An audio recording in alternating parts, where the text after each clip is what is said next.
At Christmas, my brother's son said my kid was too dumb for the video game they got. My brother didn't correct him. It just helped clean up. That night, I took the console out of the living room. And at 9:03 a.m., I quietly canceled my brother's and his family's rent. And when they found out then, that Christmas morning, during the gift exchange at our parents' house, he stood behind my daughter as she carefully unwrapped the box from him and his wife. It was a brand new gaming console. I actually thought for a split second that maybe he tried to do something kind. My daughter, Lila, is 10, quiet, modest, and so easily overlooked by louder personalities in the family. She smiled at the box, running her fingers along the picture on the packaging, like she was trying to memorize it. That's when Evan leaned in, his breath close to her ear, and said, "You wouldn't get this game anyway. You're too shy for it. Too slow." Lila froze. Before she could even process it, Tyler, his 12-year-old, chimed in, "Yeah, you just mess it up." It was one of those moments where time stretches. My parents were still chatting over coffee, my mom was passing cookies around, and I was waiting for Evan to correct his kid or at least soften what he'd just said. Nothing. He didn't even glance at Lila. His wife smirked like it was harmless fun. I didn't make a scene. I've learned with them that confrontation just feeds whatever game they're playing. Instead, I gathered up torn wrapping paper and empty boxes, carrying them into the kitchen. I could feel Lila's eyes on me for a moment before she looked away. The rest of the day was a slow burn. Tyler set up the console in the living room like it belonged to him. The controller never left his hands. Lila didn't ask to play. She sat in the corner with a library book she brought in her bag, turning pages so quietly you could almost miss she was there. And all the while, Evan acted like nothing had happened. Like the console was some generous gift, not a tool to remind my daughter of where she ranked in his version of the family. By the time we got home that evening, I'd made up my mind. At 9 o'clock, after Lila was asleep, I walked into the living room. The console sat under the TV, wires trailing neatly into the wall. I unplugged each one, wrapped them up, and carried the whole thing to my bedroom closet. I set it on the shelf, shut the door, and stood there in the dark for a long time. That was step 1. Step 2 was coming at 9:03 the next morning, and they'd never see it coming. At exactly 9:03 the next morning, I sat down at my desk with my coffee, opened my banking app, and scrolled to the recurring transfer for Evan's rent. It was the same one I'd been sending for 14 straight months. Same day, same amount, no questions asked. That morning, I didn't hesitate. My finger hovered over cancel for less than a second before I tapped it. The confirmation popped up. This payment will not be processed. That was it. No fireworks. No dramatic music. Just silence in my living room and a weight lifting off my chest. I'd thought about this moment before plenty of times, usually after some small insult toward me or Lila that I brushed off for the sake of keeping the peace. But this time felt different. I'd been there when he and Tyler turned a Christmas gift, something meant for my daughter, into a public reminder that she wasn't part of their little world. And I'd stood there in my parents' living room watching my brother act like that was perfectly fine. By noon, my phone buzzed with the first message from him. "Hey, the rent didn't come through. Send it today, we're already late." No greeting. No question. Just an instruction. I didn't answer. 20 minutes later. "What's going on?" "Then, is this a mistake?" "Then, don't make this harder than it needs to be." I still didn't answer. By mid-afternoon, the tone shifted. His wife started texting me, pretending she didn't know what was happening. "Hey Claire, I think the rent transfer got messed up. Could you check? We've got bills due and Tyler's already stressed about the house situation." That one almost made me laugh. Tyler hadn't seemed too stressed when he was mocking my kid in front of an audience. When the text didn't work, the calls started. First from Evan, then from her. I let them go to voicemail. My phone pinged so often that I finally switched it to silent and put it face down on the counter. I'd learned long ago that people like them depend on your immediate reaction. They push hard and fast so you don't have time to think. I wasn't going to give them that opening. By evening, the desperation started to seep through. The messages shifted from "we need it" to "you owe us" to "what will mom and dad think when they hear about this?" And that last part told me exactly what was coming next. They were going to turn it into a family war. What they didn't know was that I'd already decided how far I was willing to go. And I wasn't backing down this time. By the next morning, Evan had widened the circle. It wasn't just him and his wife filling up my notifications anymore. Now my parents were in on it. My mother's first text came in at 7:42 a.m. "Your brother says there's been a misunderstanding with the rent. Just send it over and clear this up before it turns into a bigger problem."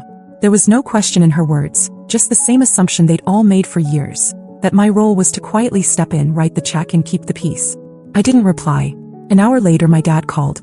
I let it go to voicemail.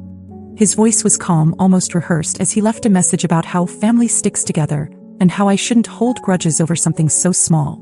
I stood in my kitchen listening to it, my coffee going cold, thinking about how easily they all minimized what had happened. My daughter getting humiliated in front of the entire family was small to them, because it hadn't been their kid. By lunchtime I started getting messages from relatives I rarely spoke to. An aunt asking if I was really going to do this to Evan right before the new year. A cousin I barely knew chiming in with, maybe just talk it out. The story had clearly been making the rounds, and Evan was the one telling it. At 1:17 p.m., my phone lit up with a number I didn't recognize. It was my grandfather. He doesn't call much, but when he does, it's because something matters. I answered, ready to hear another lecture. But he didn't lecture. He told me Evan had already called him, painting himself as the struggling father blindsided by his sister's sudden cruelty. My grandfather wasn't buying it. He'd been at our parents' house the day before. He'd seen the way Evan and Tyler acted, the way Lila shut down. And he told me without hesitation, "You're not wrong, Claire. They've been using you and you've been letting them. Enough's enough." I didn't realize how much I needed to hear that until the words were out of his mouth. For the first time in 2 days, I felt like I wasn't standing in this storm alone. That sense of relief didn't last long. By early evening, there was a knock at my door. When I opened it, Evan was standing there with Tyler. Tyler was holding the console, looking uncomfortable, muttering something that sounded halfway like an apology but with no weight behind it. Evan said they'd decided to give it back to Lila, as if handing over the box somehow erased everything else. I didn't take it. I told him it was already in my house and that it was never about the game. His smile went cold. He started in about how I was punishing his son for just a joke, and how I was blowing things out of proportion. I didn't argue. I simply told him I was done. With the rent, with the handouts, with letting them treat my daughter like she was less than. He stared at me like he couldn't process the words, and then I saw it. That flicker when he realized the rent money wasn't coming back. Not this month. Not ever. The day after Evan stood at my door with the console, things went quiet, at least toward me. I should have known that didn't mean he was backing off. It started that afternoon when I picked Lila up from school. She walked toward the car looking puzzled, holding a small paper bag. Inside were 3 colorful game-themed keychains and a folded note. The note was in Tyler's messy handwriting. "You can come play at my house if you get your mom to stop being mad. Bring the game back too." I asked her where it came from. She said Tyler handed it to her at lunch and told her to think about it. It wasn't an olive branch, it was bait. A 10-year-old shouldn't have to be the middleman in a financial battle between adults, but Evan had no problem putting her there. That evening, my phone lit up with a number I didn't recognize. It was a text from Evan's wife, but she was using her sister's phone. If Lila's feeling left out, maybe she should come stay with us for the weekend. We can talk things out. I could practically hear the script in her head. Get my daughter in their house, work on her until she started repeating their version of events. I deleted it without answering. The next morning, things escalated in a way I didn't expect. My landlord called. He sounded confused and a little irritated. Apparently, Evan had contacted him directly, claiming there'd been a mix-up with the rent payments and that mine had been accidentally sent to the wrong account. Then he tried to convince the landlord to let him into my payment records so he could fix it himself. The landlord shut him down immediately and told him if he had any further complaints, he needed to take them up with me, then called to give me the heads up. By that afternoon, extended family started weighing in again, but the tone had shifted. My cousin Ben called to say Evan was telling everyone I had taken Christmas away from the kids by keeping the console. In his version of the story, it had been a joint gift for both Tyler and Lila, and I'd snatched it out of spite. He left out the part where they told my daughter she wasn't smart enough to use it. Then, just as I was bracing for another exhausting night of ignored calls and texts, there was a knock on my door. It was my grandfather. He doesn't show up without a reason, and when I opened the door, I could tell he'd come straight from Evan's house. He stepped inside and set a grocery bag on the counter. Inside were Lila's favorite cookies, a small puzzle set, and 3 books he thought she'd enjoy. Then he told me exactly what had just happened. He'd gone to Evan's, listened to him and his wife try to justify everything, and then, in his words, cut through their nonsense. He told them point blank they were done embarrassing themselves and that if they kept dragging me and Lila into their games, they'd be dealing with him directly. That hit harder than I expected. My grandfather has always been the quiet, keep-to-himself type, but when he takes a side, he doesn't waver. Knowing he'd gone there, looked Evan in the eye and told him to stop. That was the first time since Christmas morning that I felt some of the tension in my shoulders ease. That night, Lila sat at the kitchen table eating one of the cookies and reading one of the books. For the first time in days, she smiled without hesitation. I should have enjoyed that moment more than I did, but I knew Evan well enough to understand he wasn't finished. And I was right. By the end of that week, the chaos was starting to wear thin. Not because Evan had given up, he was still pushing, but because each new attempt seemed to chip away at whatever sympathy he still had from the rest of the family. The more he talked, the more people started noticing how much he'd been leaning on me all along. His last big move came on a Friday evening. I was at my parents' house, sorting through a box of old photos my mom wanted me to digitize. The front door opened and Evan walked in, clearly not expecting to see me there. He froze for half a second, then shifted straight into what I can only describe as performance mode. He started talking about resolving this, and how the rent thing had gotten blown way out of proportion. He didn't even bother acknowledging what happened on Christmas. It was as if the only problem worth fixing was the missing money. I stayed sitting at the dining table sorting photos, and told him plainly that nothing had been blown out of proportion. I'd made my decision and I wasn't reversing it. That's when he pulled out what he clearly thought would force my hand. A stack of printed screenshots. They were all messages between us from the past year, every single time I'd agreed to cover his rent or bills. He'd even highlighted parts in yellow like it was a legal case. He claimed it was proof I'd committed to supporting him until he got back on his feet, and that I was breaking my word by cutting him off. Before I could respond, my grandfather, who had been sitting quietly in the corner reading the paper, folded it and set it down. His voice was calm but left no room for argument. He told Evan those screenshots didn't prove any kind of obligation. They proved I'd been far more generous than most people would have been. Then he leaned forward and said something that cut the air in the room. Support is a privilege. When you start treating it like a right, you've already lost it. The room went silent. Evan shifted uncomfortably, his eyes flicking to my parents for backup, but they said nothing. My grandfather didn't look away, just waited. After a moment, Evan stuffed the papers back into his folder, muttered that he had things to do, and walked out. That was the turning point. The calls stopped. The group texts from relatives slowed to a trickle, and when they did come, they were more awkward than confrontational. It was like everyone had realized there was no reversing this. That weekend, Lila and I finally set up the console. Not in the living room, but in her bedroom. We spent hours figuring out the controls, making mistakes, laughing every time we fell off a digital cliff. She kept looking at me with that small smile she gets when she knows something is truly hers. No one hovering over her shoulder. No one telling her she's too slow or not good enough. Evan never apologized. He never admitted he was wrong. But it didn't matter anymore. He understood now that the free ride was over, and more importantly, Lila understood that I would stand between her and anyone, family or not, who tried to humiliate her. The money I'd been sending him each month stayed in my account. The peace in my house stayed in place. And for the first time in years, I didn't feel like I was carrying someone else's weight. In the weeks after that Friday night at my parents' house, the ripple effects started to show. Evan didn't come around much anymore. At first, my mom covered for him, saying he was too busy or dealing with a lot. But little pieces of the truth started leaking out from other relatives. He and his wife had been scrambling to pay their rent on time. They'd sold their second car. A friend of his told my cousin they'd pawned their TV and gaming setup.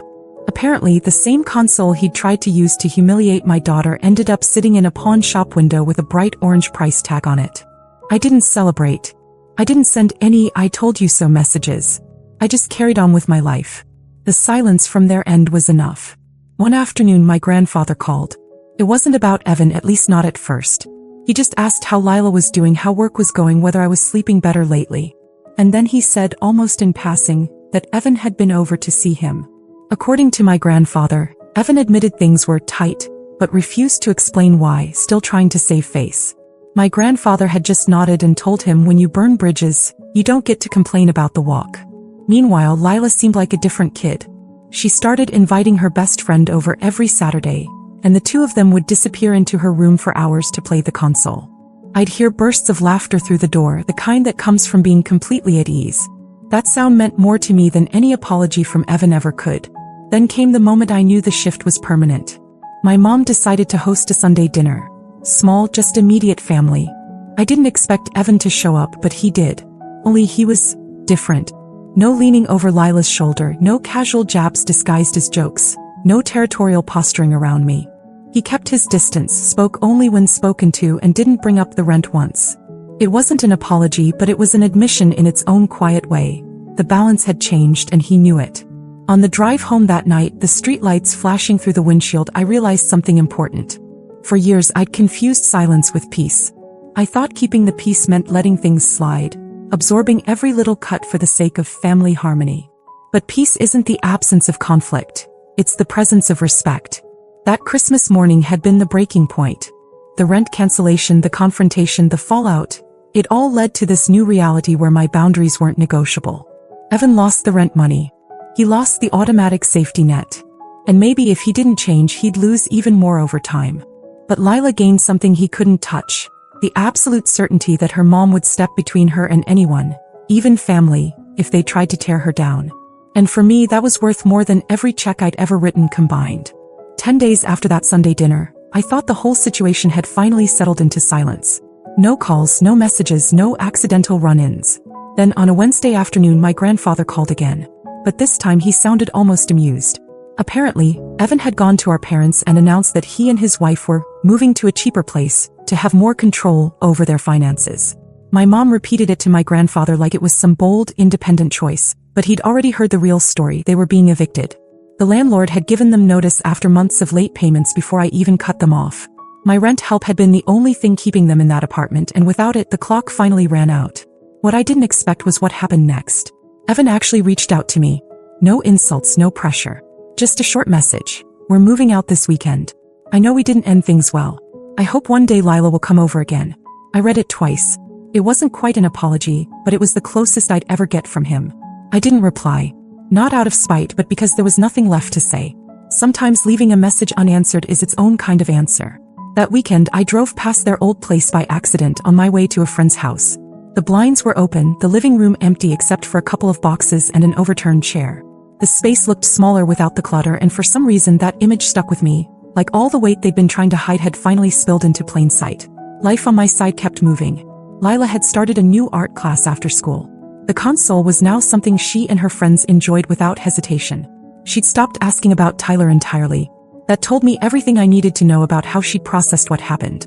The conclusion came to me one night as I was folding laundry. Help is only meaningful when it's respected. Without respect, it's just a leash, and the person holding it ends up more trapped than the one at the other end. Cutting that leash wasn't cruelty. It was freedom, for me and for Lila. Evan's chapter in our lives didn't end with a dramatic fight or some tearful reconciliation. It ended quietly, with the understanding that the door was still there if he ever learned how to walk through it without stomping on everyone inside. But until then, it stays shut. And I sleep just fine knowing it.